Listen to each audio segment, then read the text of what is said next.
Hello everyone, welcome to Victor's Knowledge. This is Chinu Sharma. So today we are going to take up another important lecture from our subject of polity. ਅੱਜ ਇਸ lecture ਦੇ ਅੰਦਰ ਆਪਾਂ ਪੂਰੀ detail ਚ ਦੇਖਾਂਗੇ ਭਾਰਤ ਦੇ ਅੰਦਰ ਨਿਆਂਪਾਲਿਕਾ ਕਿਵੇਂ ਚੱਲਦੀ ਹੈ, ਜੁਡੀਸ਼ਰੀ ਦਾ ਕੀ ਕਨਸੈਪਟ ਹੈ। ਜਿਹੜੀ ਜੁਡੀਸ਼ਰੀ ਹੈ ਉਹ ਤਿੰਨ ਲੈਵਲਸ ਉੱਤੇ ਹੈ। ਸਭ ਤੋਂ ਟੌਪ ਤੇ ਹੈ ਸੈਂਟਰ ਦੇ ਉੱਤੇ ਯੂਨੀਅਨ, ਜਿਹਦੇ ਵਿੱਚ ਆਪਾਂ ਸੁਪਰੀਮ ਕੋਰਟ ਬਾਰੇ ਪੜਾਂਗੇ। ਫਿਰ ਸਟੇਟ ਲੈਵਲ ਦੇ ਉੱਤੇ ਆਪਾਂ ਹਾਈ ਕੋਰਟਸ ਬਾਰੇ ਪੜਾਂਗੇ ਤੇ ਨੀਚੇ ਉਸ ਤੋਂ ਬਾਅਦ ਆਉਂਦੀਆਂ ਨੇ ਸਬਆਰਡੀਨੇਟ ਕੋਰਟਸ, ਜਿਹਦੇ ਵਿੱਚ ਆਪਾਂ ਡਿਸਟ੍ਰਿਕਟ ਕੋਰਟਸ, ਜਿਹੜੇ ਮੈਜਿਸਟ੍ਰੇਟ ਕੋਰਟਸ ਨੇ ਲੋ ਲੈਵਲ ਵਾਲੀਆਂ, ਸਿਵਲ ਜੁਡੀਸ਼ਰੀ ਵਾਲੀਆਂ, ਉਹ ਸਾਰੀਆਂ ਦੇਖਾਂਗੇ। ਸੋ ਅੱਜ ਦਾ ਆਪਣਾ ਜਿਹੜਾ ਟੌਪਿਕ ਹੈ ਇਹ ਐਗਜ਼ਾਮੀਨੇਸ਼ਨ ਪੁਆਇੰਟ ਆਫ ਵਿਊ ਤੋਂ ਬਹੁਤ ਜ਼ਿਆਦਾ ਇੰਪੋਰਟੈਂਟ ਹੈ। ਬਾਕੀ ਇਸ ਸਾਰੇ ਟੌਪਿਕਸ ਦੇ ਅੰਦਰ ਜਿਹੜੇ ਡੀਟੇਲਸ ਕਰਨ ਵਾਲੇ ਨੇ ਉਹ ਆਪਾਂ ਉਰੇ ਕਰ ਰਹੇ ਹਾਂ। ਬਾਕੀ ਮੈਂ ਤੁਹਾਨੂੰ ਨੋਟਸ ਦੇ ਵਿੱਚ ਪ੍ਰੋਪਰ ਸਾਰੇ ਨੰਬਰਸ ਦਿੱਤੇ ਹੋਏ ਨੇ ਆਰਟੀਕਲਸ ਦੇ। ਸੋ ਜਿਹੜਾ ਵੀ ਆਪਾਂ ਟੌਪਿਕ ਕਰਦੇ ਆ ਉਰੇ ਨੋਟਸ ਦੇ ਵਿੱਚੋਂ ਨਾਲ ਦੀ ਨਾਲ ਤੁਸੀਂ ਉਸੇ ਦਿਨ ਟਰਾਈ ਕਰਿਆ ਕਰੋ ਕਿ ਸਾਰੇ ਦੇ ਸਾਰੇ ਆਰਟੀਕਲਸ ਦੇ ਇੱਕ ਵਾਰੀ ਨੰਬਰ ਦੇ ਨਾਲ ਹੈਡ ਜ਼ਰੂਰ ਪੜ੍ਹ ਲਿਆ ਕਰੋ। So starting with supreme court of India, ਜਿਹੜੀ ਭਾਰਤ ਦੀ ਏਪੈਕਸ ਸਭ ਤੋਂ ਟੌਪ ਵਾਲੀ ਕੋਰਟ ਹੈ।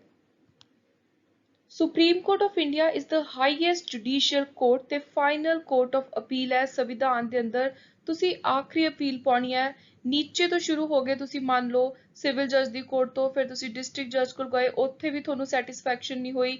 ਹਾਈ ਕੋਰਟ ਕੋਲ ਤੁਸੀਂ ਅਪੀਲ ਪਾਤੀ, ਉੱਥੇ ਸੈਟੀਸਫਾਈ ਨਹੀਂ ਹੋਏ। ਐਂਡ ਤੇ ਜਿਹੜੀ ਫਾਈਨਲ ਕੋਰਟ ਹੈ ਜਿੱਥੇ ਤੁਸੀਂ ਆਪਣੀ ਦਰਖਾਸਤ ਲਗਾ ਸਕਦੇ ਹੋ, ਅਪੀਲ ਲਗਾ ਸਕਦੇ ਹੋ ਕਿ ਅਸੀਂ ਨੀਚੇ ਵਾਲੀ ਕਿਸੇ ਕੋਰਟ ਤੋਂ ਸੈਟੀਸਫਾਈ ਨਹੀਂ ਹੋਏ। ਸੋ ਲਾਸਟ ਫਾਈਨਲ ਕੋਰਟ ਹੈ appeal the supreme court of India. ਸੰਵਿਧਾਨ ਦੇ ਅੰਦਰ ਹਾਈਐਸਟ ਕੋਰਟ ਹੈ with the power of judicial review. Supreme court ਕੋਲ ਇੱਕ ਅਹਿਮ ਪਾਵਰ ਆ ਕਿ ਜੇ ਉਹ ਚਾਹੇ ਆਪਣੇ ਹੀ ਕਿਸੇ ਡਿਸੀਜਨ ਨੂੰ ਵੀ ਦੁਬਾਰਾ ਤੋਂ ਦੇਖ ਸਕਦੀ ਹੈ, ਜਾਂ ਫਿਰ ਕੋਈ ਸਟੇਟ ਨੇ ਕੋਈ ਲਾਅ ਬਣਾਤਾ, ਕੋਈ ਪਾਲਿਸੀ ਬਣਾਤੀ ਤੇ ਸੁਪਰੀਮ ਕੋਰਟ ਨੂੰ ਲੱਗ ਰਿਹਾ ਕਿ ਉਹ ਸਹੀ ਨਹੀਂ ਹੈ, ਤਾਂ ਸੁਪਰੀਮ ਕੋਰਟ ਕੋਲ ਪਾਵਰ ਹੈ ਕਿ ਉਸ ਚੀਜ਼ ਨੂੰ ਦੁਬਾਰਾ ਤੋਂ ਰਿਵਿਊ ਕਰਵਾ ਸਕਦੀ ਹੈ। ਭਾਰਤ ਇੱਕ ਫੈਡਰਲ ਸਟੇਟ ਹੈ, ਇਹਦੇ ਵਿੱਚ ਸਿੰਗਲ ਯੂਨੀਫਾਈਡ ਜੁਡੀਸ਼ੀਅਲ ਸਿਸਟਮ ਹੈ। ਫੈਡਰਲ ਸਟੇਟ ਦੇ ਅੰਦਰ ਕੀ ਹੈ, ਟੌਪ ਦੇ ਉੱਤੇ ਸੈਂਟਰ ਦੀ ਸਰਕਾਰ ਹੈ, ਉਸ ਤੋਂ ਬਾਅਦ ਨੀਚੇ ਹੈ ਸਟੇਟ ਲੈਵਲ ਦੇ ਉੱਤੇ ਸਰਕਾਰ। ਸੋ ਯੂਨੀਅਨ ਤੇ ਸਟੇਟ ਇਹ ਸਾਰਿਆਂ ਨੂੰ ਆਪਸ ਦੇ ਵਿੱਚ ਜੋੜ ਕੇ ਰੱਖਣ ਦੇ ਲਈ ਇੱਕ ਸਿੰਗਲ ਯੂਨੀਫਾਈਡ ਆਪਸ 'ਚ ਜੁੜਿਆ ਹੋਇਆ ਜੁਡੀਸ਼ੀਅਲ ਸਿਸਟਮ ਹੈ, ਜਿਹਦੇ ਅੰਦਰ ਜੇ ਆਪਾਂ ਨੀਚੇ ਤੋਂ ਸ਼ੁਰੂ ਕਰੀਏ ਤਾਂ ਸਬਆਰਡੀਨੇਟ ਕੋਰਟਸ ਨੇ, ਉਸ ਤੋਂ ਉੱਪਰ ਹਾਈ ਕੋਰਟ, ਫਿਰ ਟੌਪ ਤੇ ਹੈ ਸੁਪਰੀਮ ਕੋਰਟ। ਸੋ ਇਹ ਆਪਸ ਦੇ ਵਿੱਚ ਸਟਰਕਚਰ ਜੁੜਿਆ ਹੋਇਆ ਸਿੰਗਲ ਯੂਨੀਫਾਈਡ ਜੁਡੀਸ਼ੀਅਲ ਸਿਸਟਮ ਹੈ ਭਾਰਤ ਦੇ ਅੰਦਰ। ਥੋੜੀ ਜੀ ਹਿਸਟਰੀ ਵੀ ਆਪਾਂ ਸੁਪਰੀਮ ਕੋਰਟ ਦੀ ਦੇਖ ਲੈਂਦੇ ਹਾਂ, ਕਿਉਂਕਿ ਹਿਸਟਰੀ 'ਚੋਂ ਡਾਇਰੈਕਟਲੀ ਪੇਪਰ 'ਚ ਬਾਰ-ਬਾਰ ਕੁਐਸਚਨ ਆਉਂਦੇ ਨੇ। ਪ੍ਰੋਮਲਗੇਸ਼ਨ ਆਫ ਰੈਗੂਲੇਟਿੰਗ ਐਕਟ 1773, ਜਿਵੇਂ ਹੀ 1773 ਦਾ ਜਿਹੜਾ ਆਪਾਂ ਨੇ ਸੰਵਿਧਾਨਿਕ ਬੈਕਗ੍ਰਾਉਂਡ ਦੇ ਵਿੱਚ ਵੀ ਪੜਿਆ ਸੀ, ਰੈਗੂਲੇਟਿੰਗ ਐਕਟ ਆਇਆ। ਇਸ ਐਕਟ ਨੇ ਸਭ ਤੋਂ ਪਹਿਲਾਂ ਕਲਕੱਤੇ ਵਿਖੇ supreme court of judicature establish ਕੀਤੀ as a court of record. ਪੂਰੀ ਪਾਵਰ ਤੇ ਅਥਾਰਟੀ ਸੀ ਇਸ ਸੁਪਰੀਮ ਕੋਰਟ ਕੋਲ। ਸੋ ਪਹਿਲੀ ਵਾਰੀ ਸੁਪਰੀਮ ਕੋਰਟ ਬਣੀ ਰੈਗੂਲੇਟਿੰਗ ਐਕਟ ਦੇ ਅੰਤਰਗਤ ਕਲਕੱਤੇ ਵਿਖੇ। It was established to hear and determine all complaints for any crime। ਨਾਲ ਹੀ ਕੋਈ ਵੀ ਜਿਹੜਾ ਸੂਟ ਜਾਂ ਐਕਸ਼ਨ ਬੰਗਾਲ, ਬਿਹਾਰ, ਉੜੀਸਾ ਪ੍ਰੈਜ਼ੀਡੈਂਸੀ 'ਚ ਹੁੰਦਾ ਸੀ, ਸਾਰੀਆਂ ਚੀਜ਼ਾਂ ਦੀ ਸੁਣਵਾਈ ਹੁੰਦੀ ਸੀ ਇਸ ਕਲਕੱਤਾ ਵਾਲੀ ਸੁਪਰੀਮ ਕੋਰਟ ਵਿੱਚ। Supreme courts at Madras and Bombay ਬਾਅਦ ਵਿੱਚੋਂ ਇਸਟੈਬਲਿਸ਼ ਕੀਤੀਆਂ ਗਈਆਂ ਕਿੰਗ ਜਾਰਜ 3 ਦੇ ਦੁਆਰਾ 1800 ਤੇ 1823 ਵਿੱਚ। ਸੋ 1800 ਚ ਮਦਰਾਸ 'ਚ ਆ ਗਈ ਸੀ, ਬੰਬੇ ਆ ਗਈ 1823। ਸੋ ਇਹ 3-4 ਇੰਪੋਰਟੈਂਟ ਪਹਿਲਾਂ ਤਾਂ ਤੁਸੀਂ ਈਅਰਸ ਯਾਦ ਰੱਖਣੇ ਨੇ ਐਗਜ਼ਾਮ ਲਈ। ਉਸ ਤੋਂ ਬਾਅਦ ਆਇਆ ਇੰਡੀਅਨ ਹਾਈ ਕੋਰਟਸ ਐਕਟ 1861, ਜਿਹਨੇ ਹੁਣ ਹਾਈ ਕੋਰਟਸ ਭਾਰਤ ਦੇ ਅੰਦਰ ਕ੍ਰੀਏਟ ਕਰਤੀਆਂ ਸੀ ਸਟੇਟ ਲੈਵਲ ਉੱਤੇ ਪ੍ਰੋਵਿੰਸਿਸ ਦੇ ਲਈ। ਨਾਲ ਹੀ ਜਿਹੜੀ ਸੁਪਰੀਮ ਕੋਰਟ ਸੀਗੀਆਂ ਉਹ 3 ਜਗ੍ਹਾ ਤੇ ਅਬੋਲਿਸ਼ ਕਰਤੀਆਂ, ਕੈਲਕਟਾ, ਮਦਰਾਸ, ਬੰਬੇ, ਆਲਸੋ ਸਦਰ ਅਦਾਲਤ ਇਨ ਪ੍ਰੈਜ਼ੀਡੈਂਸੀ ਟਾਊਨ। ਸੋ ਇਹ ਚੀਜ਼ਾਂ ਬੰਦ ਕਰਕੇ ਹਾਈ ਕੋਰਟਸ ਬਣਾਤੀਆਂ ਪ੍ਰੋਵਿੰਸਿਸ ਲਈ। Federal court had jurisdiction to solve dispute between provinces and federal states and hear appeal against judgments from high court।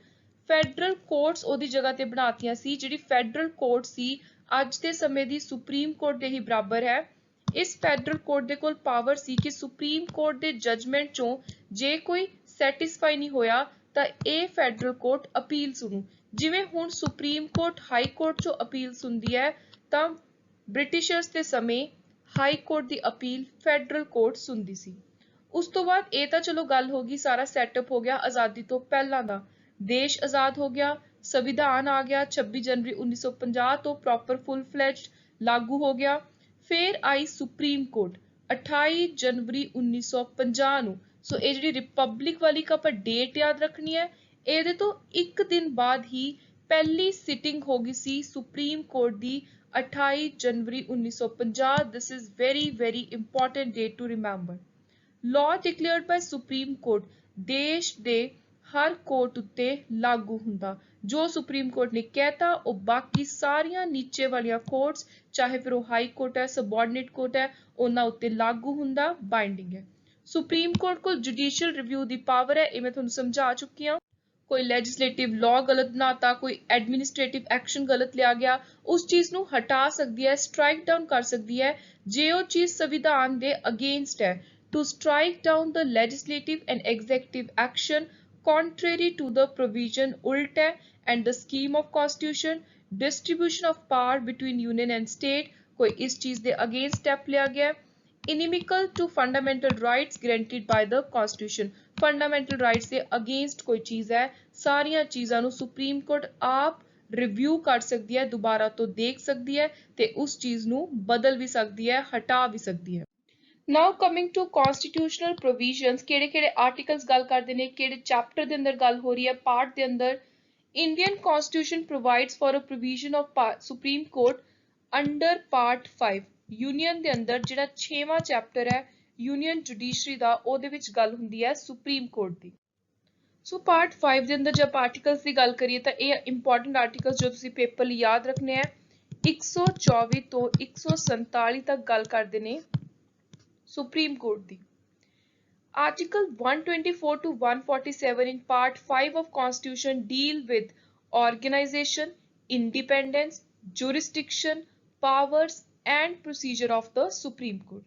Indian Constitution under Article 124 ਕਹਿ ਰਿਹਾ ਹੈ there shall be a Supreme Court of India। Bharat ਦੇ ਅੰਦਰ ਇੱਕ Supreme Court ਹੋਊਗੀ ਜਿਹਦੇ ਵਿੱਚ ਇੱਕ ਹੋਣਗੇ Chief Justice ਭਾਰਤ ਦੇ, ਨਾਲ ਬਾਕੀ ਹੋਰ judges जिन्हें पार्लियामेंट लॉ प्रिस्क्राइब करके टाइम टू टाइम कहे until parliament by law prescribe a larger number of not more than 7 other judges।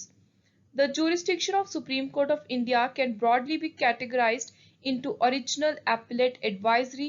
However, there are other multiple power of Supreme Court। ਇਹ jurisdictions ਕੀ ਨੇ, power ਕੀ ਨੇ, ਇਹ ਆਪਾਂ ਅੱਗੇ ਪੂਰੀ detail ਦੇ ਵਿੱਚ ਦੇਖਾਂਗੇ। Next is organization of Supreme Court। Currently, presently 33 judges ਨੇ, ਇੱਕ chief justice ਨਾਲ 32 ਹੋਰ judges ਨੇ। Supreme Court number of judges bill 2019 ਨੇ 4 position ਹੋਰ add ਕਰਤੀਆਂ ਸੀ। So total strength ਹੈ, judicial strength ਹੈ ਹੁਣ 34 including chief justice of India। Originally ਜਦੋਂ ਸੰਵਿਧਾਨ ਤਿਆਰ ਕੀਤਾ ਗਿਆ ਸੀ ਉਦੋਂ 8 ਸੀ strength, ਇੱਕ chief justice ਨਾਲ 7 ਹੋਰ judges। So ਹੁਣ ਹੈ total 34 ਤੇ ਪਾਰਲੀਮੈਂਟ ਆਥੋਰਾਈਜ਼ਡ ਹੈ ਜਿਹੜੀ ਇਹ ਨੰਬਰ ਡਿਸਾਈਡ ਕਰਦੀ ਹੈ time to time. Seat of supreme court constitution ਨੇ ਡਿਕਲੇਅਰ ਕਰਤਾ ਸਾਫ਼-ਸਾਫ਼ ਕਿ ਸੁਪਰੀਮ ਕੋਰਟ ਦੀ ਸੀਟ ਰਹੂਗੀ ਦਿੱਲੀ ਵਿੱਚ। ਹੀ ਕੈਨ ਟੇਕ ਡਿਸੀਜਨ, ਕੌਣ, ਚੀਫ ਜਸਟਿਸ ਆਫ ਇੰਡੀਆ ਦੀ ਮਰਜ਼ੀ ਹੈ ਜੇ ਉਹ ਚਾਹਣ ਤਾਂ ਕੋਈ ਹੋਰ ਜਗ੍ਹਾ as supreme court seat authorise ਕਰ ਸਕਦੇ ਨੇ। He can take decision in this regard only with the approval of president। ਪਰ ਇਸ ਚੀਜ਼ ਲਈ ਸੀਟ ਬਦਲਣ ਦੇ ਲਈ ਚੀਫ ਜਸਟਿਸ ਆਫ ਇੰਡੀਆ ਨੂੰ ਰਾਸ਼ਟਰਪਤੀ ਦੀ ਅਪਰੂਵਲ ਹਾਂ ਲੈਣੀ ਪਊਗੀ ਤੇ ਇਹ ਪ੍ਰੋਵੀਜ਼ਨ ਸਿਰਫ ਆਪਸ਼ਨਲ ਹੈ, ਕੰਪਲਸਰੀ ਨਹੀਂ ਕਿ ਅਪਰੂਵਲ ਲੈਣੀ ਪਊਗੀ। This means that no court can give any direction either to the president or to the chief justice to appoint any other place as the seat of Supreme Court। ਇੱਕ important ਚੀਜ਼ ਜੋ ਥੋੜਾ current legal fact ਵੀ ਬਣਦਾ ਹੈ, ਦੋ ਨਵੇਂ recently ਮਈ ਦੇ ਵਿੱਚ ਜੱਜਿਸ ਅਪਾਇੰਟ ਕੀਤੇ ਨੇ ਸੁਪਰੀਮ ਕੋਰਟ ਦੇ ਅੰਦਰ। ਸੋ ਉਹ ਦੋ ਜੱਜਿਸ ਨੇ, ਇੱਕ ਹੈ ਗੁਹਾਟੀ ਹਾਈ ਕੋਰਟ ਦੇ ਜਸਟਿਸ ਸੁਧਾਂਸ਼ੂ ਧੁਲੀਆ, ਦੂਜੇ ਨੇ ਗੁਜਰਾਤ ਹਾਈ ਕੋਰਟ ਚੋਂ ਆਏ ਨੇ ਜਸਟਿਸ ਜਮਸ਼ੇਦ ਬੁਰਜੋਰ ਪਡੀਵਾਲਾ।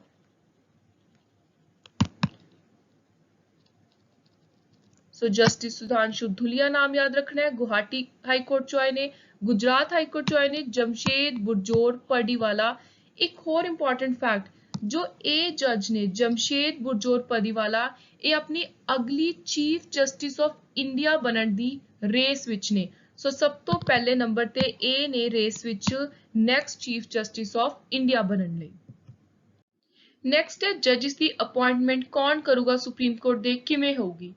सुप्रीम कोर्ट दे जजिस की अपॉइंटमेंट करनगे राष्ट्रपति। The Chief Justice of India is appointed by President after consultation with judges of Supreme Court and High Court जिवें भी राष्ट्रपति नूं ठीक लगू as he deems necessary. Other judges, chief justice of India तो इलावा बाकी जिन्ने सुप्रीम कोर्ट दे जज अपॉइंट करने ने और राष्ट्रपति चीफ जस्टिस ऑफ इंडिया दे नाल कंसल्ट करन तो बाद अपॉइंट करदे ने, या फिर कोई होर जो हाई कोर्ट के जजिस भी अपॉइंट करने होंगे ने उदों भी ये सेम प्रोविजन अप्लाई होंगी है। कंसल्टेशन है जिहड़ी चीफ जस्टिस नाल ऑब्लीगेटरी है in the case of appointment of a जज other than chief justice.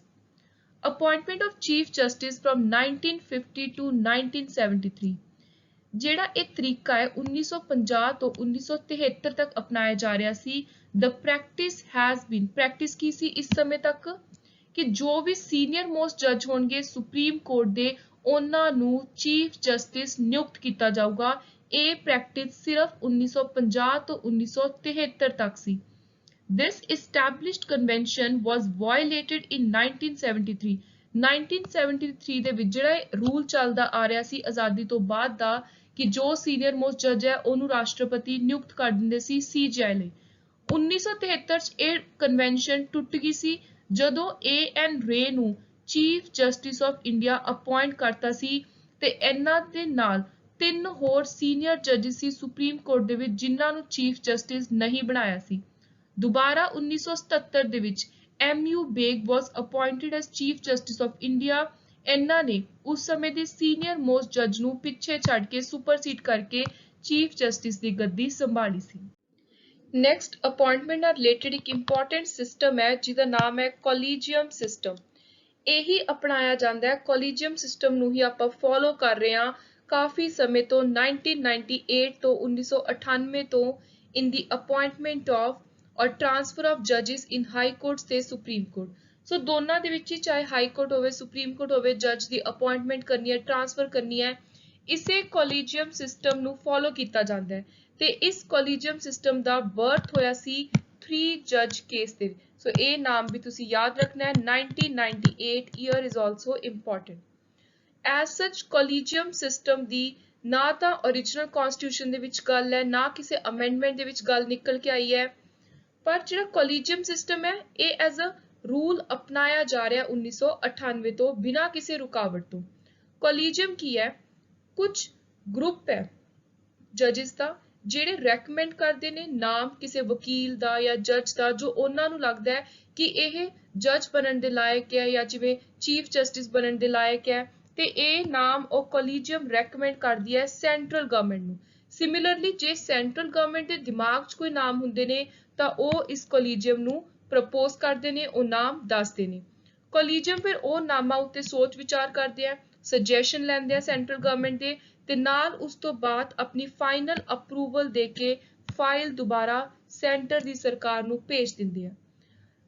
If the collegium resent same name again, centre ਦੀ ਸਰਕਾਰ ਨੇ ਚਾਹੇ ਕੋਲੀਜੀਅਮ ਨੂੰ ਕੋਈ ਨਾਮ ਸੁਜੈਸਟ ਕੀਤੇ ਨੇ ਤੇ ਜੇ ਕੋਲੀਜੀਅਮ ਮੰਨ ਲਓ ਬਿਨਾਂ ਉਹ ਨਾਮਾਂ ਨੂੰ ਐਡ ਕੀਤੇ ਜੋ ਉਹਨਾਂ ਨੂੰ ਪਹਿਲਾ ਨਾਮ ਸਹੀ ਲੱਗ ਰਹੇ ਸੀ ਜੋ ਉਹਨਾਂ ਨੇ ਪਹਿਲਾਂ ਸੈਂਟਰ ਦੀ ਸਰਕਾਰ ਨੂੰ ਦੱਸੇ ਸੀ ਉਹੀ ਨਾਮ ਦੁਬਾਰਾ ਤੋਂ ਭੇਜ ਦੇਣ ਸਰਕਾਰ ਨੂੰ ਤਾਂ ਸਰਕਾਰ ਨੂੰ ਉੱਥੇ ਅਸੈਂਟ ਦੇਣੀ ਪਊਗੀ।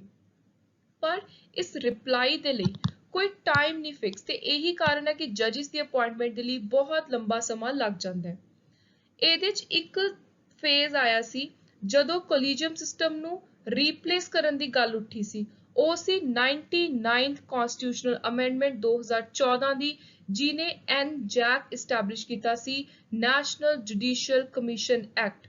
ਕੋਲੀਜੀਅਮ ਸਿਸਟਮ ਨੂੰ ਜੱਜਿਸ ਦੀ ਅਪਾਇੰਟਮੈਂਟ ਦੇ ਲਈ ਰਿਪਲੇਸ ਕਰਨ ਦੇ ਲਈ NJAC ਆਇਆ ਸੀ ਪਰ ਸੁਪਰੀਮ ਕੋਰਟ ਨੇ NJAC ਨੂੰ ਅਨਕਨਸਟੀਟਿਊਸ਼ਨਲ ਕਰਾਰਿਆ ਕਿਉਂਕਿ ਇਹਦੇ ਵਿੱਚ ਪੋਲੀਟੀਕਲ ਇੰਟਰਫੇਰੈਂਸ ਬਹੁਤ ਜ਼ਿਆਦਾ ਸੀ। ਜਿਹੜਾ ਕੋਲੀਜੀਅਮ ਸਿਸਟਮ ਹੈ ਇਹ ਤਾਂ ਕੋਰਟਸ ਦੇ ਵਿੱਚ ਹੀ ਸਿਰਫ ਸਿਸਟਮ ਹੈ, ਕੋਰਟਸ ਦੇ ਵਿੱਚੋਂ ਹੀ ਜੱਜਿਸ ਤੇ ਲਾਇਰਸ ਬੈਠ ਕੇ ਸਾਰਾ ਇਹ ਦੇਖਦੇ ਨੇ ਕਿ ਕਿਹਨੂੰ ਅਪਾਇੰਟ ਕਰਨਾ ਚਾਹੀਦਾ ਹੈ, ਜੋ ਸੀਨੀਅਰ ਮੋਸਟ ਜੱਜਿਸ ਹੁੰਦੇ ਨੇ।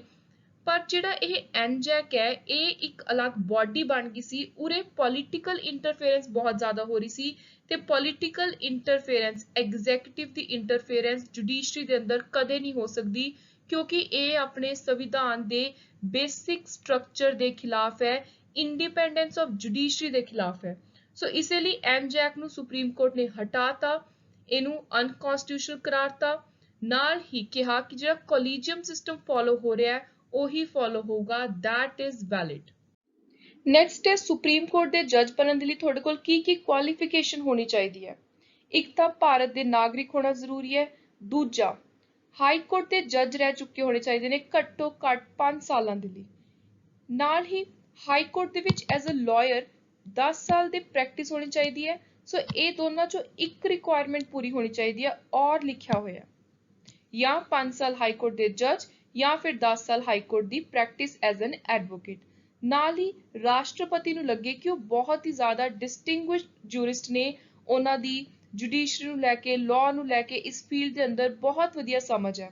The Constitution has not prescribed a minimum age, ਕੋਈ ਮਿਨੀਮਮ ਏਜ ਉਮਰ ਨਹੀਂ ਦੱਸੀ ਹੋਈ ਸੁਪਰੀਮ ਕੋਰਟ ਦੇ ਜੱਜ ਬਣਨ ਦੇ ਲਈ, ਪਰ ਮੈਕਸਿਮਮ ਇਹ ਆਪਣਾ 65 ਇਅਰਸ ਤੱਕ ਪੋਜੀਸ਼ਨ ਸੰਭਾਲ ਸਕਦੇ ਨੇ। ਸੋ ਇੱਕ ਵਾਰੀ ਆਪਾਂ ਰੀਡ ਆਊਟ ਕਰ ਲੈਂਦੇ ਹਾਂ।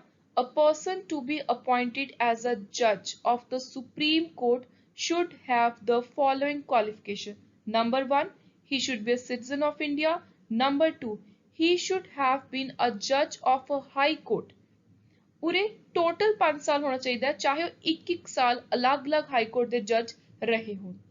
He should have been an advocate of a high court or high courts in succession for 10 years. ਤੇ ਇਹ ਲਗਾਤਾਰ, ਇਹ ਨਹੀਂ ਕਿ 2 ਸਾਲ ਹਾਈ ਕੋਰਟ ਦੇ ਜੱਜ ਫਿਰ 3 ਸਾਲ ਪ੍ਰੈਕਟਿਸ ਕਰ ਲਈ ਫਿਰ ਜੱਜ ਬਣ ਗਏ, ਲਗਾਤਾਰ succession. He should be a distinguished jurist in the opinion of President. The Constitution has not prescribed a minimum age for appointment as a judge of Supreme Court. ਤੁਹਾਨੂੰ ਪੇਪਰ 'ਚ ਕਨਫਿਊਜ਼ ਕਰਨ ਦੇ ਲਈ, ਜਿਵੇਂ ਆਪਾਂ ਨੂੰ ਪਤਾ ਹੈ ਰਾਸ਼ਟਰਪਤੀ ਦੀ, ਪ੍ਰਧਾਨ ਮੰਤਰੀ ਦੀ ਏਜ ਹੈ ਮਿਨੀਮਮ 35 ਸਾਲ 25 ਸਾਲ, ਤੁਹਾਨੂੰ ਕਨਫਿਊਜ਼ ਕਰਨ ਲਈ ਕੁਐਸਚਨ ਆ ਸਕਦਾ ਹੈ, ਪਰ ਤੁਸੀਂ ਇਹ ਚੀਜ਼ ਨੂੰ ਦਿਮਾਗ 'ਚ ਰੱਖਣਾ ਹੈ ਕਿ ਸੁਪਰੀਮ ਕੋਰਟ ਦੇ ਜੱਜ ਬਣਨ ਦੇ ਲਈ ਕੋਈ ਮਿਨੀਮਮ ਏਜ ਦਾ ਕ੍ਰਾਈਟੇਰੀਆ ਸੰਵਿਧਾਨ ਦੇ ਅੰਦਰ ਨਹੀਂ ਲਿਖਿਆ ਹੋਇਆ। ਓਥ ਐਫਰਮੇਸ਼ਨ, ਸੁਪਰੀਮ ਕੋਰਟ ਦੇ ਜੱਜ ਬਣ ਕੇ ਅਪਾਇੰਟਮੈਂਟ ਦੇ ਸਮੇਂ ਸ਼ਬਦ ਕਿਹਦੇ ਅੱਗੇ ਲੈਣਗੇ? ਸੋ ਇਹ ਓਥ ਲੈਣਗੇ ਰਾਸ਼ਟਰਪਤੀ ਦੇ ਅੱਗੇ, ਜਾਂ ਜੇ ਰਾਸ਼ਟਰਪਤੀ ਐਬਸੈਂਟ ਨੇ ਉਹ ਆਪਣੇ ਬਿਹਾਫ ਤੇ ਕੋਈ ਹੋਰ ਪਰਸਨ ਇਸ ਪਰਪਸ ਦੇ ਲਈ ਅਪਾਇੰਟ ਕਰ ਸਕਦੇ ਨੇ। ਕਿਸ ਕਿਸ ਚੀਜ਼ ਦੀ ਓਥ ਲੈਂਦੇ ਨੇ? ਸਭ ਤੋਂ ਪਹਿਲਾਂ ਤਾਂ ਕਿ ਉਹ ਸੰਵਿਧਾਨ ਦੇ ਨਾਲ ਮਿਲ ਕੇ ਚੱਲਣਗੇ, ਦੇਸ਼ ਦੀ ਇੰਟੈਗ੍ਰਿਟੀ ਸੋਵਰੈਨਿਟੀ ਨੂੰ ਬਚਾ ਕੇ ਰੱਖਣਗੇ, ਆਪਣੀ ਡਿਊਟੀ ਨੂੰ ਪੂਰੀ ਆਪਣੀ ਬੈਸਟ ਅਬਿਲਿਟੀ ਦੇ ਨਾਲ ਨਿਭਾਉਣਗੇ, ਨਾਲ ਹੀ ਸੰਵਿਧਾਨ ਤੇ ਹੋਰ ਜਿਹੜੇ ਲਾਜ਼ ਨੇ ਉਹਨਾਂ ਨੂੰ ਬਚਾ ਕੇ ਰੱਖਣ ਦੀ, ਅਪਹੋਲਡ ਕਰਨ ਦੀ ਪੂਰੀ ਕੋਸ਼ਿਸ਼ ਕਰਨਗੇ। So in his oath, a judge of Supreme Court swears to bear true faith and allegiance to Constitution of India, to uphold sovereignty, integrity of India, to duly and faithfully and to the best of his ability, knowledge, judgment, to perform duties of office without fear or favor, बिना किसी डर तो अपनी duty निभाएंगे, affection और ill will, to uphold the Constitution and the laws. Next है time period, कोई fixed time ਨਹੀਂ ਹੈ ਕਿ ਜਿੰਨੇ ਸਮੇਂ ਦੇ ਲਈ ਸੁਪਰੀਮ ਕੋਰਟ ਦੇ ਜੱਜ ਅਪਾਇੰਟ ਹੁੰਦੇ ਨੇ। ਜੇ ਉਹਨਾਂ ਦੀ ਉਮਰ 65 ਸਾਲ ਪੂਰੀ ਹੋ ਗਈ ਫਿਰ ਉਹਨਾਂ ਦਾ ਟਾਈਮ ਪੀਰੀਅਡ ਉੱਥੋਂ ਤੱਕ ਹੀ ਹੋਊਗਾ। ਸੋ until age of 65 years a judge of the Supreme Court can hold office। ਕਦੇ ਵੀ ਚਾਹਣ ਉਹ ਰਿਜ਼ਾਈਨ ਦੇ ਸਕਦੇ ਨੇ ਤੇ ਰੈਜ਼ਿਗਨੇਸ਼ਨ ਲੈਟਰ ਲਿਖ ਕੇ ਦੇਣਗੇ ਰਾਸ਼ਟਰਪਤੀ ਨੂੰ। ਨਾਲ ਹੀ ਜੇ ਪਾਰਲੀਮੈਂਟ ਰეკਮੈਂਡ ਕਰੇ ਤਾਂ ਰਾਸ਼ਟਰਪਤੀ ਜੱਜ ਨੂੰ, ਸੁਪਰੀਮ ਕੋਰਟ ਦੇ ਜੱਜ ਨੂੰ ਰਿਮੂਵ ਵੀ ਕਰ ਸਕਦੇ ਨੇ। ਰਿਮੂਵਲ ਦੇ ਲਈ ਕੁਝ ਇੰਪੋਰਟੈਂਟ ਗਰਾਊਂਡਸ ਨੇ, ਉਹ ਆਪਾਂ ਦੇਖ ਲੈਂਦੇ ਹਾਂ। ਜੱਜ of a supreme court can be removed from his office by an order of president. President issue ਕਰਨਗੇ removal order only after an address by parliament ਜਿਹੜਾ ਉਹਨਾਂ ਨੂੰ ਪ੍ਰੈਜ਼ੈਂਟ ਕੀਤਾ ਗਿਆ in the same session for such removal। address must be supported by special majority of each house. ਜੇ total member present ਨੇ ਤਾਂ 50%, otherwise 2/3 ਜਿੰਨੇ ਮੈਂਬਰ ਪ੍ਰੈਜ਼ੈਂਟ ਨੇ ਤੇ ਵੋਟ ਕਰ ਰਹੇ ਨੇ, so special majority of parliament ਇਹ ਹੋਣੀ ਚਾਹੀਦੀ ਹੈ ਇੱਕ ਸੁਪਰੀਮ ਕੋਰਟ ਦੇ ਜੱਜ ਨੂੰ ਜੇ ਰਿਮੂਵ ਕਰਨਾ ਜਿਹੜਾ ਉਹਦਾ ਰੈਜ਼ੋਲੂਸ਼ਨ ਹੈ ਉਹਦੇ ਲਈ।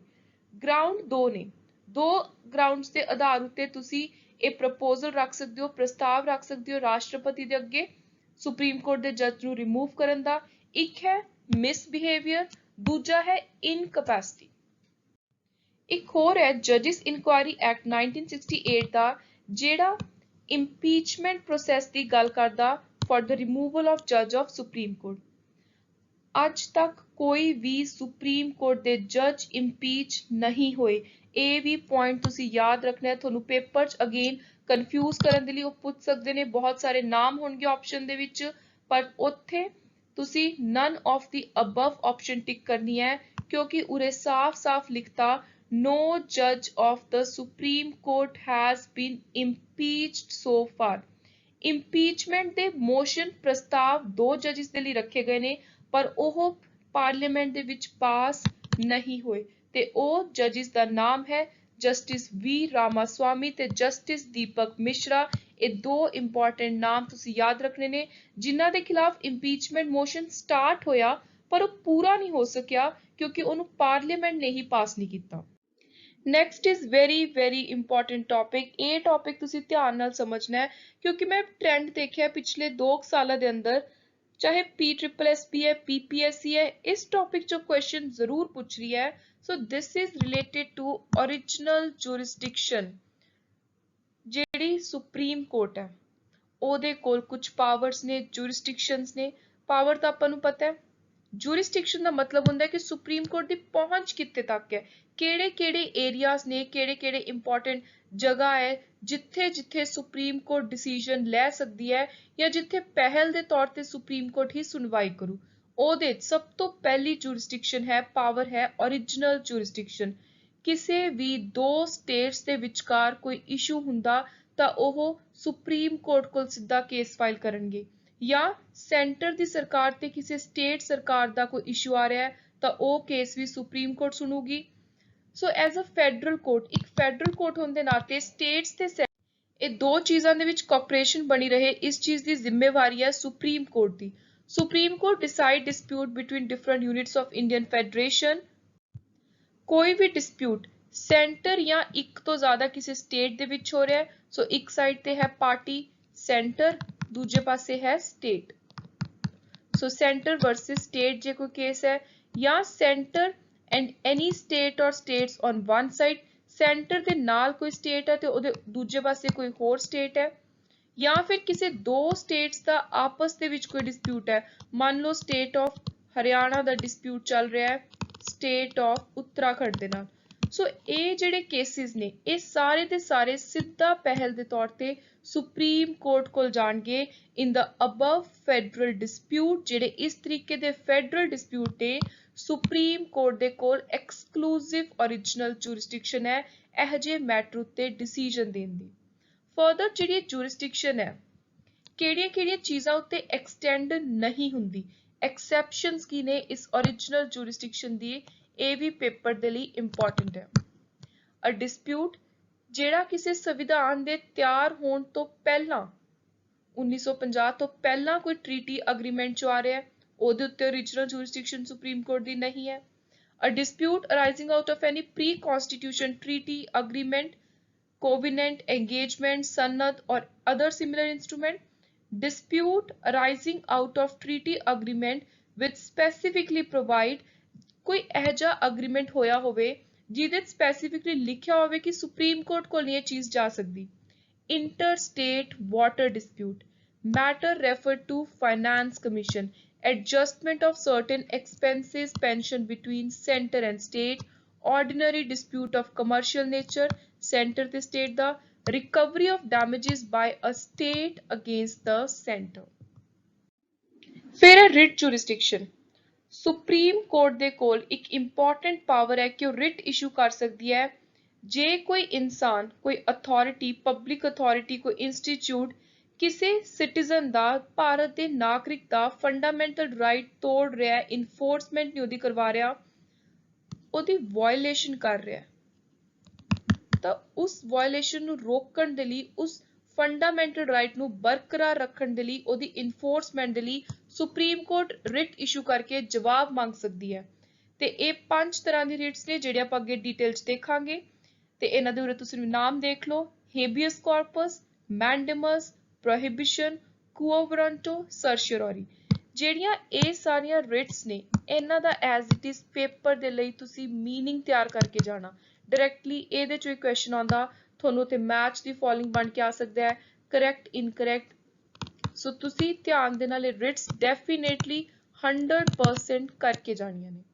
In this regard, Supreme Court has original jurisdiction in the sense that ਕੋਈ ਵੀ ਅਗਰੀਬ ਸਿਟੀਜ਼ਨ ਜੇ ਕਿਸ ਦਾ ਫੰਡਾਮੈਂਟਲ ਰਾਈਟ ਵਾਇਲੇਟ ਹੋ ਰਿਹਾ ਹੈ ਤਾਂ ਉਹ ਸਿੱਧਾ ਪਹਿਲ ਦੇ ਤੌਰ ਤੇ ਸੁਪਰੀਮ ਕੋਰਟ ਕੋਲ ਜਾ ਕੇ ਕੇਸ ਫਾਈਲ ਕਰ ਸਕਦਾ ਹੈ, can directly go to supreme court. ਉਹਨੂੰ ਜ਼ਰੂਰੀ ਨਹੀਂ ਕੋਈ ਅਪੀਲ ਪਾਉਣੀ ਪਊਗੀ। ਸੋ ਫੰਡਾਮੈਂਟਲ ਰਾਈਟ ਜੇ ਤੁਹਾਡਾ ਕੋਈ ਤੋੜ ਰਿਹਾ ਤਾਂ ਤੁਸੀਂ ਸਿੱਧਾ ਸੁਪਰੀਮ ਕੋਰਟ ਕੋਲ ਜਾ ਸਕਦੇ ਹੋ।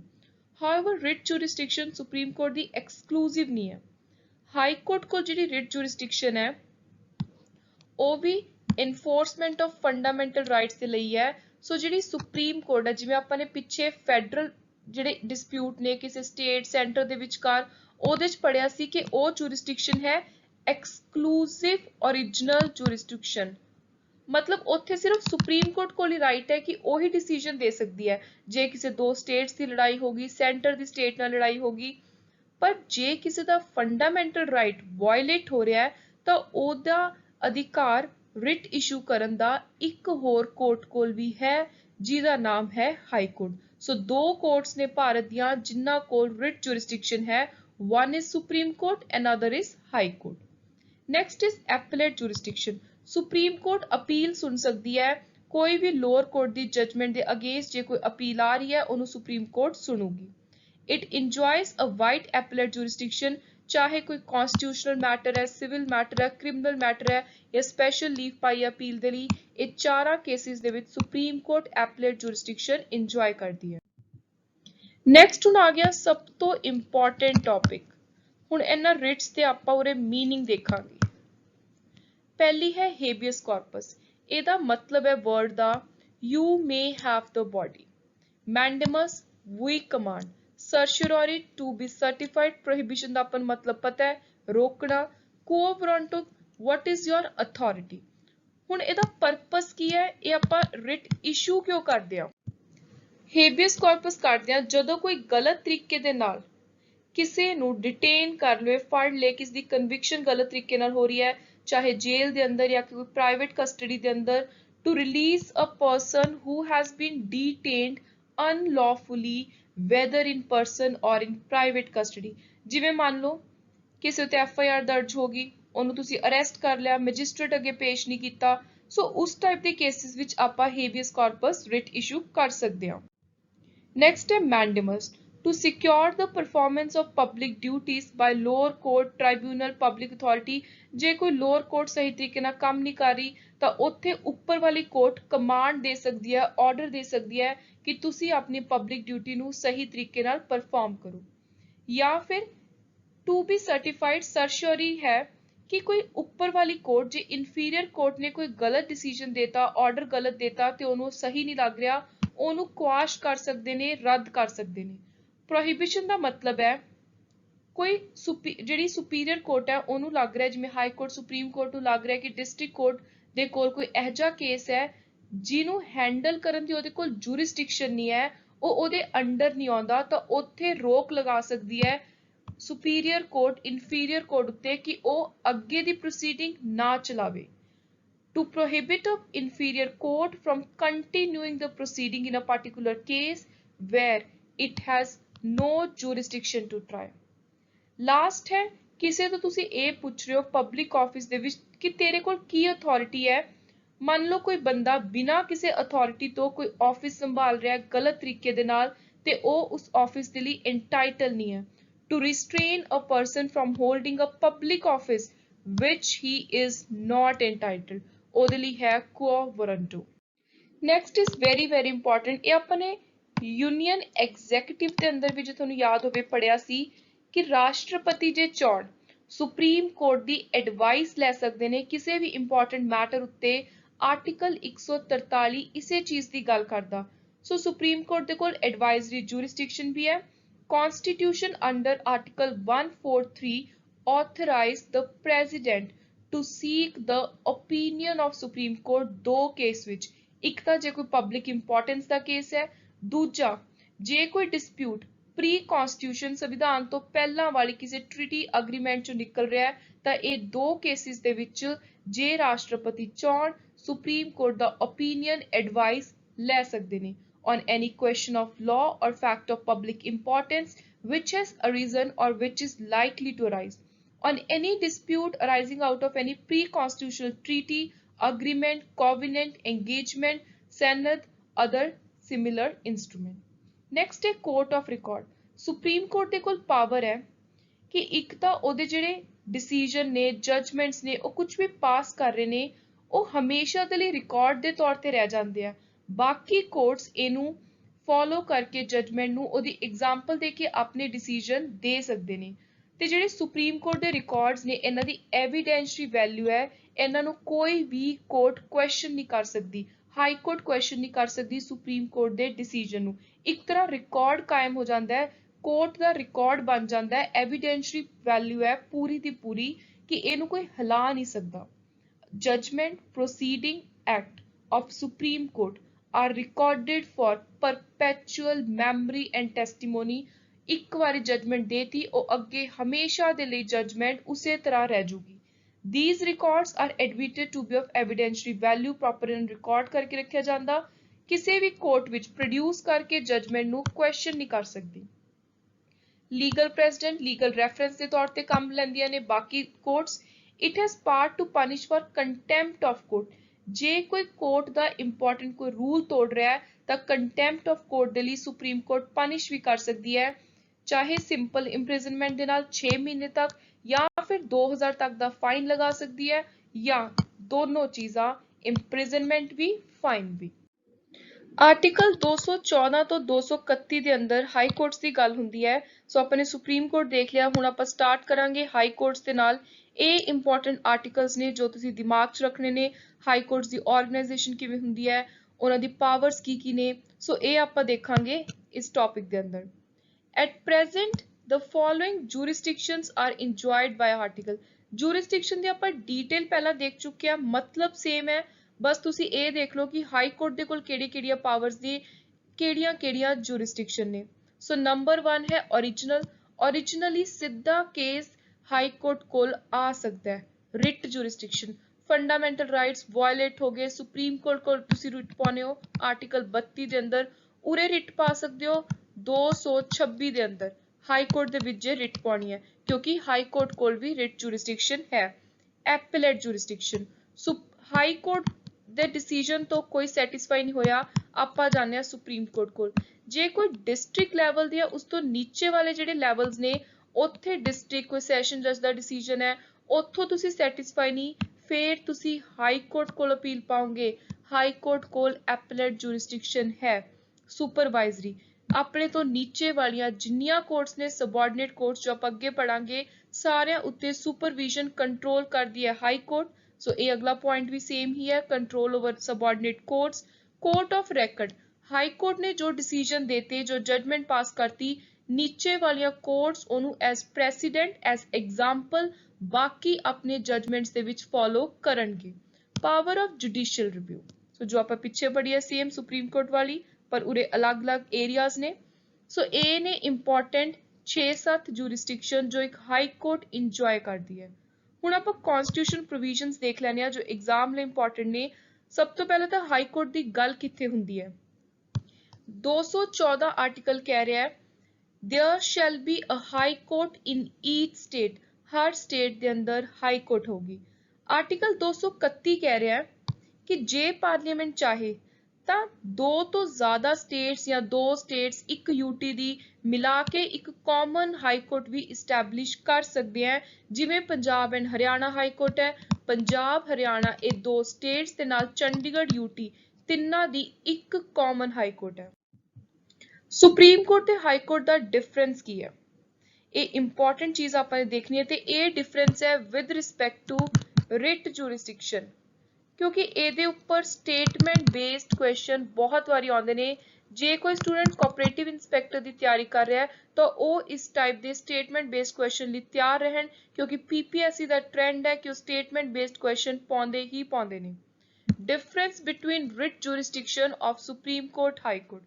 Supreme Court can only issue writ when a fundamental right has been violated. High courts can issue writ for both fundamental rights, enforcement and ordinary legal rights of citizens. Supreme Court ਕੋਲ ਤੁਸੀਂ ਸਿਰਫ ਔਰ ਸਿਰਫ ਜੇ ਤੁਹਾਡਾ fundamental right violet ਹੋ ਰਿਹਾ ਤਾਂ ਰਿਟ ਪਾ ਸਕਦੇ ਹੋ, ਪਰ ਹਾਈ ਕੋਰਟ ਕੋਲ ਜਿਹੜੀ ਰਿਟ ਜੁਰਿਸਡਿਕਸ਼ਨ ਹੈ ਸੁਪਰੀਮ ਕੋਰਟ ਤੋਂ ਜ਼ਿਆਦਾ ਹੈ, ਵਾਈਡਰ ਪਾਵਰ ਹੈ। ਉਰੇ ਤੁਸੀਂ ਫੰਡਾਮੈਂਟਲ ਰਾਈਟ ਦੇ ਨਾਲ ਨਾਲ ਜੇ ਕੋਈ ਹੋਰ ਲੀਗਲ ਰਾਈਟ ਵੀ ਤੁਹਾਡਾ ਆਰਡੀਨਰੀ ਲੀਗਲ ਰਾਈਟ ਵੀ ਵਾਇਲੇਟ ਹੋ ਰਿਹਾ, ਇਨਫ੍ਰਿੰਜ ਹੋ ਰਿਹਾ ਤਾਂ ਵੀ ਰਿਟ ਪਾ ਸਕਦੇ ਹੋ।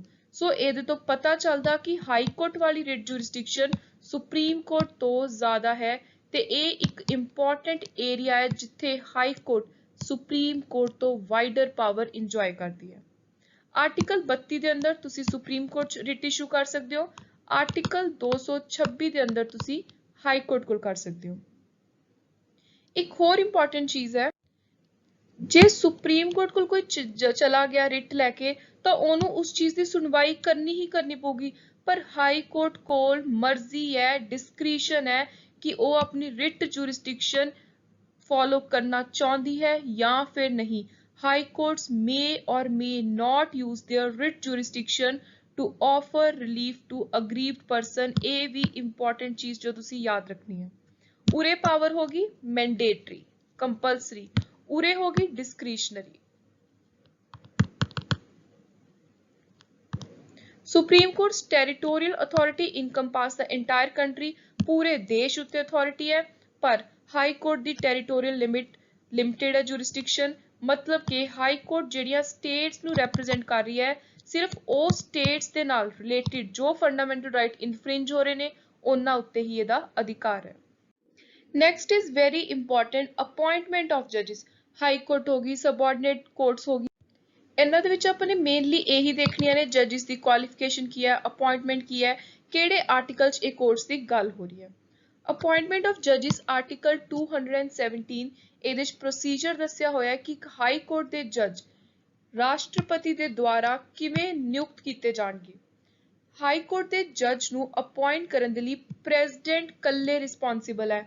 ਦਿਸ is very very important line to remember। He is solely responsible for the appointment of any judge in a high court। For this, he may or may not। उरे discretionary है, प्रेसिडेंट उत्ते कोई दबाव नहीं है, कोई कंपल्शन नहीं है कि इन्हां नूं गवर्नर या फिर चीफ जस्टिस की सलाह लैनी पऊगी, इन्हां दी मर्जी है। जे राष्ट्रपति चाहण हाई कोर्ट के जज की नियुक्ति के समय सलाह लै सकते हैं या फिर नहीं भी लै सकते। For this, he may or may not need to consult governor, chief justice of respective state, along with chief justice of India। A high court judge holds the office until he completes the age of 62, as opposed the apex court Supreme Court 65 साल तक है। The salary and allowance are decided by Parliament from time to time।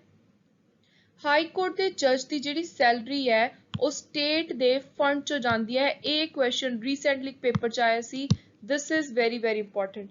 ਤੇ ਜਿਹੜੀ pension ਹੈ ਉਹ centre ਦੇ fund ਚੋਂ ਆਉਂਦੀ ਹੈ। ਇਹ ਮੇਨ ਫਰਕ ਤੁਸੀਂ ਪੇਪਰ ਦੇ ਲਈ ਯਾਦ ਰੱਖਣਾ ਹੈ। ਸੋ ਜੇ ਕੋਈ ਹਾਈ ਕੋਰਟ ਦੇ ਜੱਜ ਹੈ ਉਹਨਾਂ ਦੀ ਸੈਲਰੀ ਤੇ ਪੈਨਸ਼ਨ ਅਲੱਗ-ਅਲੱਗ ਫੰਡਸ ਚੋਂ ਜਾਣਗੀਆਂ। ਸੈਲਰੀ ਜਾਊਗੀ ਜਦੋਂ ਤੱਕ ਉਹ ਹਾਈ ਕੋਰਟ ਦੇ ਜੱਜ ਨੇ ਇੱਕ ਸਟੇਟ ਦੇ ਅੰਦਰ ਇੱਕ ਪ੍ਰੋਪਰ ਪੋਜੀਸ਼ਨ ਨਿਭਾ ਰਹੇ ਨੇ स्टेट फंड चों। हुण वो रिटायर हो गए, हुण किहदी ड्यूटी बनदी है रिटायरमेंट तो बाद? सेंटर दी। सो सेंटर दे फंड चों पेंशन जाऊगी जदों वो हाई कोर्ट दे जज दी पोजीशन निभा रहे ने, स्टेट दे फंड चों salary जाऊगी। The salary of chief justice and other judges of high court is capped at 2,50,000। However, एक बिल पेंडिंग है राज्य सभा दे अंदर, जेड़े बिल दे अंदर कहा गया कि ਜਿਹੜੀ ਸੈਲਰੀ ਹੈ ਉਹਨੂੰ ਵਧਾ ਦੇਣਾ ਚਾਹੀਦਾ। ਆਰਟੀਕਲ 221 ਇਸ ਸੈਲਰੀ ਦੀ ਗੱਲ ਕਰ ਰਿਹਾ। जे हाई कोर्ट के जज नूं रिमूव करना है तो ਉਹਦੇ दो ग्राउंड्स उत्ते रिमूवल का प्रोसीजर आपां करवा सकते हैं। एक तो जे मिसबिहेवियर प्रूव किया जाए, दूजा इनकैपेसिटी कि वो इस पोजीशन के लिए केपेबल नहीं। प्रोसीजर जिहड़ा सेम एक सुप्रीम कोर्ट के जज नूं इंपीच करने के लिए फॉलो किया जाता है, वही सिमिलर प्रोविजन है उरे हाई कोर्ट के जज की रिमूवल का। हाई कोर्ट के जज की ट्रांसफर भी हो सकती है। ट्रांसफर वाला आर्टिकल बहुत ज़्यादा इंपॉर्टेंट है। In case of the transfer of high court जज इज टू टेक प्लेस राष्ट्रपति की मर्जी के नाल ही होऊ ते राष्ट्रपति ਇਹਦੇ ਵਿੱਚ चीफ जस्टिस ऑफ इंडिया ਨੂੰ कंसल्ट करनगे ते नाल ही हाई कोर्ट के चीफ जस्टिस ਨੂੰ of a state to and fro from the transfer has to materialize। ਜਿਹੜੀ ਜਿੱਥੋਂ ਜਾਣਾ ਹੈ ਤੇ ਜਿੱਥੇ ਜਾਣਾ ਹੈ, ਜਿਹੜੀ स्टेट की हाई कोर्ट चो ट्रांसफर करके जेडी स्टेट की हाई कोर्ट दे विच भेजना, वो दोनों दे चीफ जस्टिस दे नाल राष्ट्रपति सलाह करनगे, नाल थर्ड पर्सन है चीफ जस्टिस ऑफ इंडिया। सो ये तीन पर्सनस दे नाल राष्ट्रपति सलाह करन तो बाद जे चाहण तां एक हाई कोर्ट दे जज नूं ट्रांसफर भी कर सकदे ने। आर्टिकल 219 गल कर रहा है शपथ की, ओथ एंड एफर्मेशन की। सो हाई कोर्ट जज जो अपॉइंट होंगे ने तो ओथ लैणगे स्टेट के गवर्नर के अगे। Under article 219 a person appointed as high court जज must take and swear on oath और affirmation before governor of state before taking oath. Then come subordinate और लोअर कोर्ट्स। ਆਪਾਂ ਨੇ सुप्रीम कोर्ट देख ली, high court देख ली, एक होर district level ਦੇ ਉੱਤੇ ਹੁੰਦੀਆਂ ਨੇ कोर्ट्स ਜਿਨ੍ਹਾਂ ਨੂੰ ਕਿਹਾ ਜਾਂਦਾ सबऑर्डिनेट ਤੇ लोअर कोर्ट्स ਤੇ ਇਹੀ ਮੇਨ ਬੇਸ ਨੇ। ਇਹਨਾਂ ਤੋਂ ਉੱਪਰ ਬਾਕੀ ਕੋਰਟਸ ਦੀ ਸ਼ੁਰੂਆਤ ਹੁੰਦੀ ਹੈ। ਸੋ ਨੀਚੇ ਬੇਸ ਤੇ ਨੇ ਇਹ lower court. Subordinate courts are so called, ਇਹਨਾਂ ਨੂੰ सबऑर्डिनेट ਇਸ ਲਈ ਕਿਹਾ ਜਾਂਦਾ ਕਿਉਂਕਿ ਇਹ ਸਟੇਟ ਦੀ ਹਾਈ ਕੋਰਟ ਤੋਂ ਨੀਚੇ ਨੇ, ਉਹਦੇ ਤੋਂ सबऑर्डिनेट ਨੇ। हर जिले के अंदर अलग अलग तरीके दियां सबऑर्डिनेट लोअर कोर्ट्स ने, जेड़े जिले दे विच जिन्नी पॉपुलेशन है, जिस टाइप के उत्थे ज़्यादा जरूरत है, उस हिसाब दे नाल जिले की जरूरत के हिसाब दे नाल कोर्ट्स तैयार कीतियां जांदियां ने। ओवरऑल जे आपां देखिए तां तीन तरह दियां ने subordinate courts, civil, criminal, revenue. हुण एक बार ये सारा तुसीं स्ट्रक्चर जरूर ध्यान दे नाल समझ लैणा है, इहदे नाल तुहानूं काफ़ी चीज़ां क्लीयर हो जाणगियां। सबऑर्डिनेट और lower court, civil, criminal, revenue. Civil दे विच सब तो जब अपन नीचे तो शुरुआत करिए, स्मॉल कॉजेस कोर्ट आउंदी है, उस तो ऊपर मुनसिफ, सब जज, फैमिली कोर्ट्स ते उस तो ऊपर आउंदे ने डिस्ट्रिक्ट ते सैशन जज। क्रिमिनल कोर्ट्स मैट्रोपॉलिटन मैजिस्ट्रेट जिहड़े वड्डे शहरां च हुंदे ने, जिवें दिल्ली, मुंबई हो गए, first class, second class, third class, ए कैटेगरीज दे मैजिस्ट्रेट जिहड़े आम शहरां च क्रिमिनल कोर्ट च हुंदे ने। इस तो उपर इन्हां दे टॉप ते कौन होणगे, जिहड़े पूरे दे पूरे जिले दे हैड। ये तो होगी सिटी वाइज लोकल, ये हो गए डिस्ट्रिक्ट लैवल दे उत्ते जिहड़ी आ पोजीशंस दी आपां गल कर रहे हां। सैशन जज, डिस्ट्रिक्ट एंड सैशन जज। एक होर कोर्ट है रेवन्यू कोर्ट, जिहड़ी जिवें लैंड रेवन्यू होगी, इस टाइप दी चीज़ां नाल डील करदी है। ਇਹਦੇ ਵਿੱਚ ਸਭ ਤੋਂ ਨੀਚੇ ਦਾ ਰੈਂਕ ਹੈ ਨੈਬ ਤਹਿਸੀਲਦਾਰ ਦਾ, ਜਿਹਦਾ ਰੀਸੈਂਟਲੀ ਜਿਵੇਂ ਪੀਪੀਐਸਸੀ ਨੇ ਪੇਪਰ ਕੰਡਕਟ ਕਰਵਾਇਆ ਸੀ। ਸੋ ਉਹ ਰੈਵਨਿਊ ਕੋਡ ਦੀ ਸਭ ਤੋਂ ਸਟਾਰਟਿੰਗ ਵਾਲੀ ਪੋਜੀਸ਼ਨ ਹੈ। ਉਸ ਤੋਂ ਉੱਪਰ ਆਉਂਦੇ ਨੇ ਤਹਿਸੀਲਦਾਰ, ਫਿਰ ਕਮਿਸ਼ਨਰ, ਕਲੈਕਟਰ ਤੇ ਨਾਲ ਸਭ ਤੋਂ ਉੱਪਰ ਡਿਸਟ੍ਰਿਕਟ ਲੈਵਲ ਤੇ ਹੈ ਬੋਰਡ ਆਫ ਰੈਵਨਿਊ। ਹੁਣ ਆਪਾਂ ਇੰਪੋਰਟੈਂਟ ਕਨਸਟੀਟਿਊਸ਼ਨਲ ਪ੍ਰੋਵੀਜ਼ਨ ਦੇਖ ਲੈਂਦੇ ਆ सबऑर्डिनेट कोर्ट्स ਦੀਆਂ। सबऑर्डिनेट कोर्ट्स पार्ट 6 ਦੇ ਅੰਦਰ ਨੇ ਆਰਟੀਕਲ 233 ਤੋਂ 237। ਰੀਸੈਂਟਲੀ ਇੱਕ ਪੰਜਾਬ ਸਰਕਾਰ ਦੇ ਪੇਪਰ ਦੇ ਅੰਦਰ ਇਹ ਡਾਇਰੈਕਟਲੀ ਆਰਟੀਕਲ ਪੁੱਛਿਆ ਗਿਆ ਸੀ। ਸੋ ਤੁਹਾਨੂੰ ਆਰਟੀਕਲ ਜ਼ਰੂਰ ਪਤਾ ਹੋਣਾ ਚਾਹੀਦਾ ਕਿ सबऑर्डिनेट कोर्ट्स ਦੀ ਕਿਹੜੇ ਆਰਟੀਕਲ 'ਚ ਗੱਲ ਹੋ ਰਹੀ ਹੈ। ਸੋ ਆਰਟੀਕਲ 333 ਤੋਂ 233 ਤੋਂ ਪਾਰਟ 6 ਇਹਦੇ ਅੰਦਰ ਪ੍ਰੋਵੀਜ਼ਨਸ ਨੇ ਕਿ सबऑर्डिनेट कोर्ट्स ਦੀ ਕਿਵੇਂ ਸਾਰੀ ਆਰਗੇਨਾਈਜੇਸ਼ਨ ਹੋਊਗੀ, डिस्ट्रिक्ट जज ਨੂੰ ਕੌਣ ਅਪਾਇੰਟ ਕਰੂ, ਕੀ ਕੁਆਲੀਫਿਕੇਸ਼ਨ ਹੈ, ਜੇ ਕਿਸੇ ਨੇ डिस्ट्रिक्ट जज ਬਣਨਾ ਹੈ ਤਾਂ ਉਹਦੇ ਲਈ ਕੀ ਰਿਕੁਆਇਰਮੈਂਟਸ ਨੇ, ਐਲੀਜੀਬਿਲਟੀ ਕੀ ਰਹੂਗੀ। ਇੱਕ 20ਵੀਂ ਅਮੈਂਡਮੈਂਟ ਹੋਈ ਸੀ 1966 ਦੀ, ਜਿਹਨੇ ਇੱਕ ਨਵਾਂ ਆਰਟੀਕਲ ਐਡ ਕੀਤਾ ਸੀ 233A, which retrospectively validated the appointment of certain judges as well as judgments delivered by them।